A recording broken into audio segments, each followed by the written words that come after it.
तो भारत में डायरेक्टली तो नहीं, लेकिन इनडायरेक्टली एक ऐसे जहर की डंपिंग पिछले कई सालों से की जा रही है जिससे हमारा काफी ज्यादा नुकसान हो रहा है। और हमारे लिए सोचने वाली बात यह है कि जिन देशों से जहर फैलाने वाले पदार्थ की डंपिंग भारत में की जा रही है, उन देशों में खुद इन्हें बैन किया गया है। अभी और सुनिए, जहां एक तरफ लगभग दुनिया के सभी देशों में इस तरीके के कैंसर फैलाने वाली केमिकल्स को बैन किया जा चुका है, वहीं भारत दुनिया में इसका सबसे बड़ा इंपोर्टर है। दरअसल यह प्राकृतिक रूप से पाया जाने वाला एक ऐसा पदार्थ है जिसका इस्तेमाल पेपर प्रोडक्ट, सीमेंट प्रोडक्ट और हीट को ऑब्जॉर्ब करने वाली पाइप्स को बनाने में बड़ी मात्रा में किया जाता है। और कमाल की बात यह है कि कैंसर फैलाने वाले इस जहर की माइनिंग पर भारत में ऑलरेडी प्रतिबंध लगाया जा चुका है। हालांकि दिक्कत वाली बात यह है कि इसकी माइनिंग पर तो प्रतिबंध लगा दिया गया है, लेकिन इसके इस्तेमाल और डंपिंग की कोई भी रोक टोक नहीं है। और हाल ही में अमेरिका में भी इसे बैन किया जा चुका है। लेकिन सवाल खड़ा होता है कि आखिरकार भारत में अभी भी इसका इस्तेमाल भारी भरकम मात्रा में क्यों हो रहा है। पूरी अपडेट क्या है, इस वीडियो में समझते हैं। लेकिन आगे बढ़ने से पहले हम आपके लिए ऐसी ही क्रिटिकल खबरों को लाते हैं जिस पर बहुत ही कम मीडिया हाउसेस में चर्चा होती है। इसलिए वीडियो को एक लाइक करके चैनल को सब्सक्राइब जरूर कर लीजिए, क्योंकि यह आपके लिए 1 सेकंड का काम है, लेकिन इससे हमारी काफी बड़ी मदद होती है। देखिए, आज भी भारत में एक ऐसे केमिकल की डंपिंग भरपूर मात्रा में की जा रही है जो कि कैंसर फैलाने वाले जहर का काम करता है।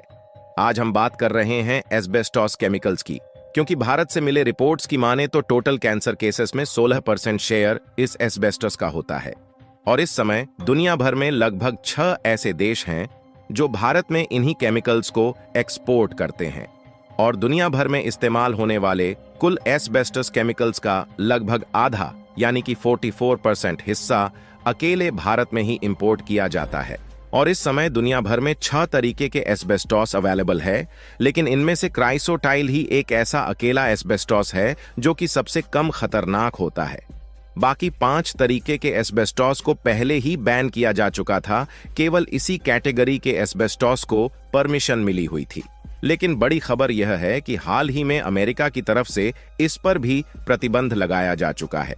यानी कि इस समय अमेरिका में किसी भी प्रकार के एस्बेस्टॉस की न तो माइनिंग की जा रही है, न ही इनका इस्तेमाल किया जा रहा है।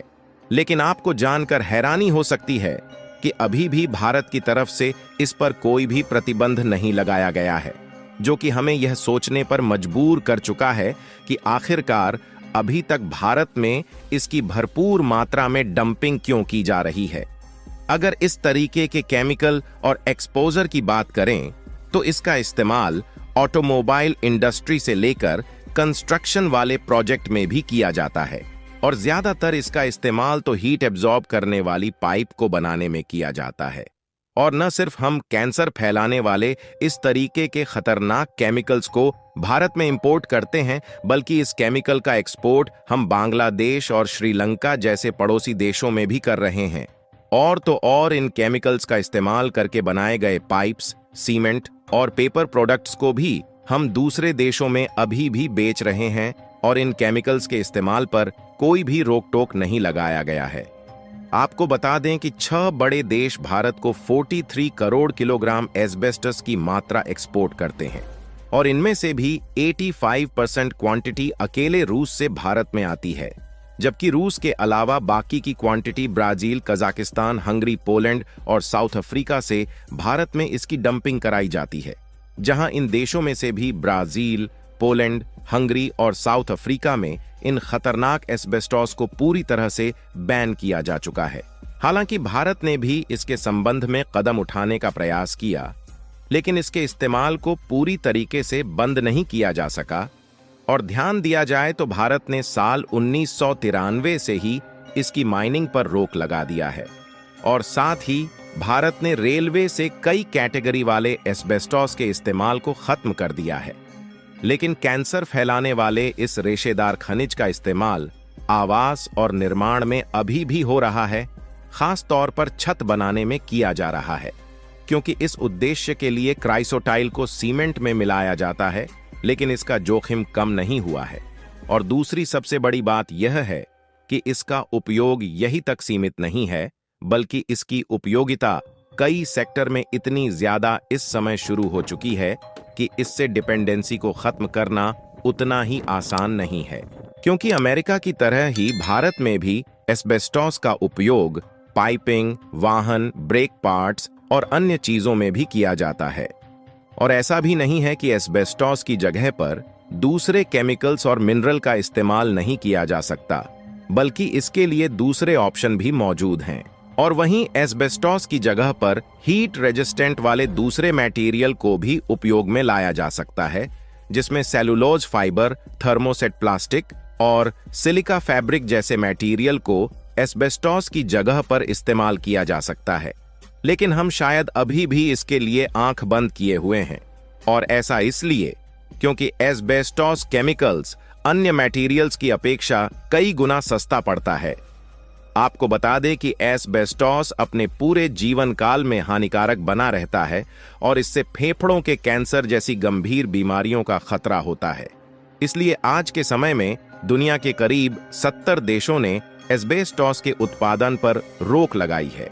और न सिर्फ इसके उत्पादन पर रोक लगाया गया है, बल्कि इसके इंपोर्ट पर भी बैन ठोक दिया गया है। लेकिन शायद हम इन देशों को देखकर भी यह बातें समझना नहीं चाहते कि यह कितना ज्यादा हानिकारक है और इससे हमारा डायरेक्टली नहीं, लेकिन इनडायरेक्टली कितना ज्यादा नुकसान हो रहा है। फिर भी यह अन्य मटेरियल्स की अपेक्षा कई गुना सस्ता होता है, इसीलिए कंपनियां अपना पैसा बचाने के लिए इन्हीं का इस्तेमाल करना बेहतर समझती हैं। और एक तरफ जहां भारत दुनिया का सबसे ज्यादा एस्बेस्टॉस को खरीदने वाला देश है, वहीं दूसरी तरफ रूस इसका सबसे बड़ा प्रोड्यूसर कंट्री है। और हर साल रूस 6 लाख मीट्रिक टन एस्बेस्टॉस प्रोड्यूस करता है। इसलिए रूस इसके प्रोडक्शन को बिल्कुल भी बंद नहीं करने वाला, क्योंकि इससे रूस का करोड़ों रुपए का नुकसान होगा।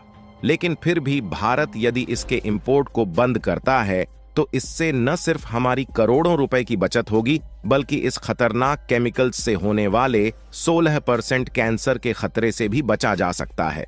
यहां तक कि हेल्थ एक्सपर्ट में भी इस केमिकल के बारे में चिंता जताया है कि इसका इस्तेमाल बहुत कम से कम होना चाहिए और कोशिश यह रहनी चाहिए कि इस केमिकल पर ही पूरी तरह से बैन लगा दिया जाए।